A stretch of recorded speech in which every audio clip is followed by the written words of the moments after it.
안녕하세요. 수학 공부의 바른 시작 21세기 파스칼 나의 하버드 수학시간 저자 정광근입니다. 오늘은 인공지능과 빅데이터를 공부할 때 꼭 필요한 고1 수학 개념 절대 부등식, 특별히 코시 슈바르트 부등식을 함께 공부해 보겠습니다. 자, 시작합니다. 미래출판사의 고등학교 수학 집합과 명제 단위를 공부하다 보면 마지막 단원에 이 절대 부등식이 나옵니다. 집합과 명제 그리고 부등식, 이게 무슨 상관이 있을까요? 실은 상관이 아주 많습니다. 절대 부등식은 어떤 조건을 만족하는 집합 전체를 찾을 때 큰 도움을 줍니다. 무슨 말이냐고요?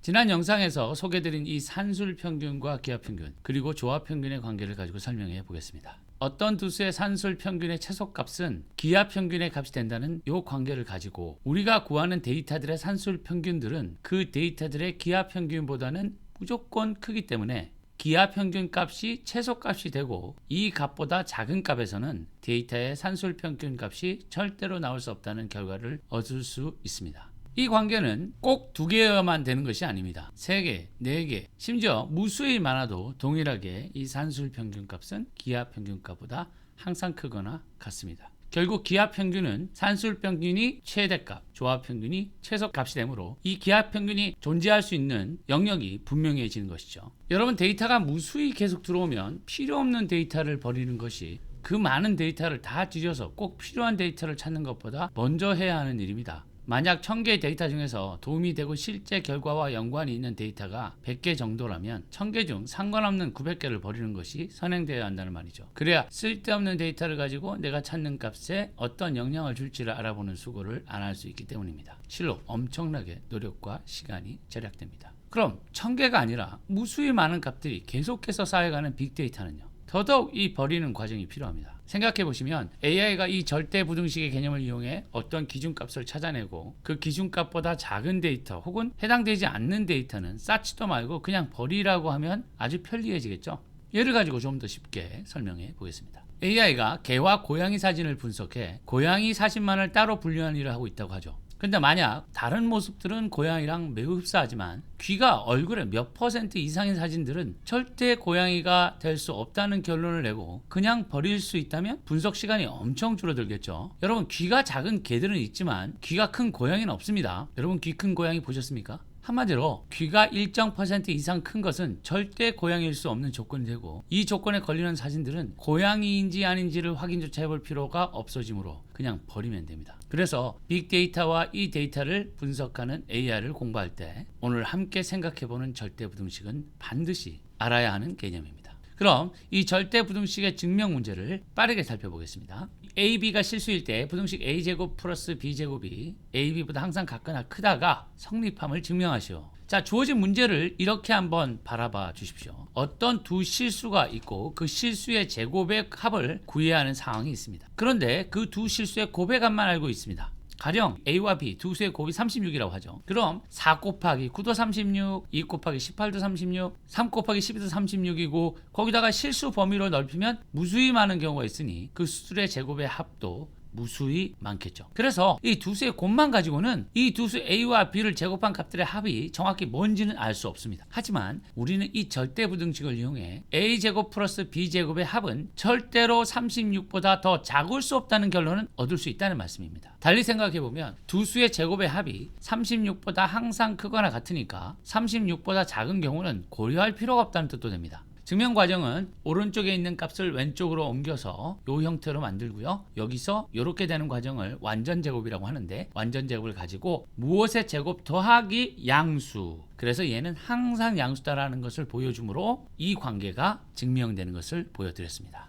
제가 제 책에서 예로 든 최대값의 중요성에서도 언급했듯이 우주인이 타고 지구로 돌아올 귀환선이 대기권에 진입할 때 마찰로 생기는 온도 상승의 최고값을 알 수 없다면 사람을 우주로 보낼 계획은 애시당초 시작을 할 수가 없습니다. 하지만 우리가 아무리 귀환선의 온도가 올라가도 이 온도 이상은 절대 올라갈 수 없다는 걸 알면 그 온도를 기준으로 프로젝트를 시작할 수 있을 뿐만 아니라 찾은 이 최고 온도 이하에서 견딜 수 있는 재료들을 만들기만 하면 되니까 필요 없이 더 높은 온도에서 견디는 귀환선을 만드는 비용 낭비를 막을 수 있습니다. 만약 귀환선 온도에 영향을 주는 두 개의 변수가 있고 각 변수의 곱이 귀환선의 온도 상승 값이란 결론을 얻었다고 하죠. 그런데 각각의 A, B의 값을 찾을 수가 없지만 관찰 과정에서 A제곱과 B제곱의 합이 360이라는 걸 알게 됐다면 위 절대부등식을 통해 A, B의 값이 항상 A제곱 더하기 B제곱의 합보다 무조건 같거나 작으므로 이 귀환선의 온도는 360도까지가 최대 상승 온도라는 결과를 얻을 수 있다는 말씀입니다.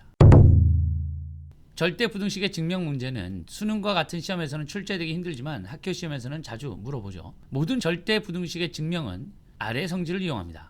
A가 B보다 크면 A에서 B를 빼면 양수 맞죠? 7이 5보다 크다. 큰 거에서 작은 걸 빼면 항상 양수가 되는 것은 자명합니다. 그리고 무엇을 제곱했을 때 0보다 같거나 크다. 이것은 사실이죠. 그랬을 때 그 값에 양수를 더하면 항상 0보다 같거나 큰 것은 또 자명합니다. A제곱 더하기 B제곱이 0이다. A제곱과 B제곱은 0보다 같거나 큽니다. 그래서 이 두 개를 합쳐서 0이 되려면 두 수가 0일 수밖에 없죠. 자, 절대값의 제곱은 그 값의 제곱과 같고요. 절대값 AB는 절대값 A와 절대값 B의 곱으로 쪼갤 수 있고요. A가 B보다 크면 A의 제곱은 당연히 B의 제곱보다 크다라는 이 성질을 이용해서 증명을 해 나가실 겁니다. 사실 오른쪽 상단을 보시면 어렵지 않게 왜 산술 평균이 기하 평균보다 크거나 같은지를 이해하실 수 있습니다. 자, 한번 보시죠. 오른쪽에 있는 루트 AB를 왼쪽으로 옮겼습니다. 그 다음에 양변에 2를 곱했죠. 그러면 이 녀석이 A 더하기 B 빼기 2 루트 AB가 0보다 같거나 크다로 나옵니다. 그 다음은 루트 A의 제곱 마이너스 2 루트 A 곱하기 루트 B 플러스 루트 B의 제곱으로 나눌 수 있죠. 루트 A의 제곱은 A입니다. 루트 B의 제곱도 B지요. 그러면 이것이 A제곱 마이너스 2AB 플러스 B제곱은 A 마이너스 B의 제곱이라는 형태로 바꿀 수 있으니까 이렇게 바꿀 수 있고요. 이 녀석은 항상 0보다 같거나 큽니다. 루트 A와 루트 B가 같으면 이게 0이 돼서 0이 되죠. 그러니까 루트 A와 루트 B가 같을 때 이 산술 평균과 기하 평균은 같아지고 이 경우를 제외한 모든 경우에는 산술 평균이 기하 평균보다 크다라는 결론이 나오는 것이죠. 여러분들께서 여기서 상황을 보시면 결국은 왼쪽으로 옮겨서 얘가 항상 양수가 되는 조건을 만들어 나가는 것인데 이 녀석이 항상 양수가 되려면 어떻게 바꿔야 됩니까? 이 녀석이 무엇의 제곱이 된다 혹은 무엇의 제곱의 합으로 되어 있다 이런 것들을 보여주므로 언제나 양수인 걸 증명하고 이게 언제나 양수이면 거슬러 올라가면 그죠? 이 산술 평균이 기하 평균보다 항상 같다는 것을 증명하게 된 것입니다. 자, 그럼 오늘 주인공 코시-슈바르츠 부등식을 살펴보겠습니다. 사실 지금까지 수능에서 이 코시-슈바르츠 부등식을 이용한 절대부등식 문제는 출제된 적이 없다고 합니다. 하지만 저는 단언컨대 곧 나옵니다. 왜냐? 이 코시-슈바르츠 부등식은 4차 산업혁명 시대의 필수 수학인 선형대수와 확률론에서 엄청난 역할을 한 녀석이기 때문입니다. 데이터와 벡터가 무슨 상관이라고 질문하시는 여러분을 위해 잠깐 이 둘의 관계를 설명하면 요즘 우리가 다루는 데이터는 예전처럼 일정 기간 쌓아놓은 녀석들과는 완전히 다릅니다. 데이터를 이용해 뭔가의 값을 찾고 있는 중에도 계속 데이터가 들어오고 쌓여가기 때문에 데이터는 시간을 기준으로 연속적으로 움직이는 사물이다. 이렇게 보시면 된다는 겁니다. 움직이는 녀석들은 무조건 방향과 크기를 갖는 벡터를 가지고 설명을 해야 합니다. 자, 지금부터는 구독자 여러분들이 벡터를 어느 정도 아신다고 생각하고 설명하겠습니다. 벡터 A는 A, B로 나타내고요. 벡터 B는 C, D로 나타냈습니다. 지금 제가 이 코시-슈바르츠 절대부등식을 벡터의 관계를 가지고 설명해 드립니다. 그럼 벡터 A의 크기는 루트 A제곱 플러스 B제곱이고 벡터 B의 크기는 루트 C제곱 플러스 D제곱입니다. 이 두 벡터 A, B의 내적은 AC 더하기 BD라는 값을 알 수 있죠. 자, 그러면 위의 식을 나오게 하려면 벡터 A의 크기를 제곱하는 것이고요. 얘는 뭡니까? 벡터 B의 크기를 제곱하는 것이죠. 그리고 AC 더하기 BD가 두 벡터 A, B의 내적이니까 그 내적의 제곱. 그럼 이런 결론이 나온다는 겁니다. A 벡터의 크기의 제곱 곱하기 B 벡터의 크기의 제곱은 두 벡터의 내적의 제곱보다 항상 크거나 같다. 그 결론이 나온다는 것이죠. 이 결과를 좀 정신없지만 있어 보이는 수학적 기호로 표현해보면 다음과 같습니다. 여기서 보시면 아시겠지만 꼭 두 개가 아니라 여러 개의 데이터들을 가지고 이렇게 내적을 구했는데요. 얘는 행렬의 곱이라고 생각하실 수가 있습니다. 그리고 각각은 각 행렬에 있는 행렬 값의 크기를 말하는 것이고요. 그럼 이거를 이용하면 선형대수학에서 얼마나 이 코시-슈바르츠 절대부등식을 유용하게 쓸 수 있는지를 조금 엿볼 수 있게 됩니다. 자, 그러면 코시-슈바르츠 부등식을 빠르게 증명해 보겠습니다. 똑같은 방법이죠. 오른쪽에 있는 녀석을 왼쪽으로 옮긴 다음에 이 전체가 무엇의 제곱 혹은 무엇의 제곱의 합으로 된다라는 걸 보여줌으로 인해서 얘는 언제나 늘 0보다 같거나 크다. 그로 이해가 사실이다. 이렇게 증명한다 그랬죠. 예, 그래서 이거를 일단 다 분배했습니다. 요것도 포일아웃해서 AC 플러스 BD를 제곱해서 펼쳤죠. 그랬더니 생략되는 값들이 나오네요. 그 남아있는 녀석을 다시 써보니까 아하, 얘를 다시 리어레인지 하니까 AD 전체 제곱 빼기 2AD BC 더하기 BC의 전체 제곱으로 되고, 얘는 인수분해에 의해서 AD-BC의 전체 제곱이 0보다 크다는 마지막 결론이 나옵니다. 즉 이 관계는 이렇게 바꿀 수 있고요. 얘가 항상 0보다 크거나 같다라는 결론이 나왔으므로 이게 사실이라는 것이죠. 그리고 언제 이 왼쪽 값과 오른쪽이 같아집니까? 그렇습니다. AD와 BC가 같을 때 증오가 성립돼서 왼쪽에 있는 값과 오른쪽에 있는 값이 같아지는 것입니다. 코시-슈바르츠 부등식을 이용한 수능 문제가 이렇게 출제가 될 것 같다는 예상을 할 수가 있는데요. 3x 플러스 4y가 15일 때 x제곱 플러스 y제곱의 최소값은 무엇입니까? 여러분, 여기서는 x가 무엇이고 y가 무엇인지를 구할 수 없습니다. 3x 플러스 4y가 15가 되는 조건은 무수히 많습니다. 이건 뭔 얘기냐면요, 이 조건을 만족하는 x, y의 좌표들을 쫙 모아놓으면 이 직선이 됩니다. 그렇죠? 그러니까 이걸 이렇게 볼 수가 있다는 얘기죠. 원점에서 이 직선 위에 있는 한 점 x, y라고 했을 때 그 x, y까지의 거리가 뭐죠? 그렇죠? 거리 공식을 쓰면 루트 x제곱 플러스 y제곱이 이 거리가 됩니다.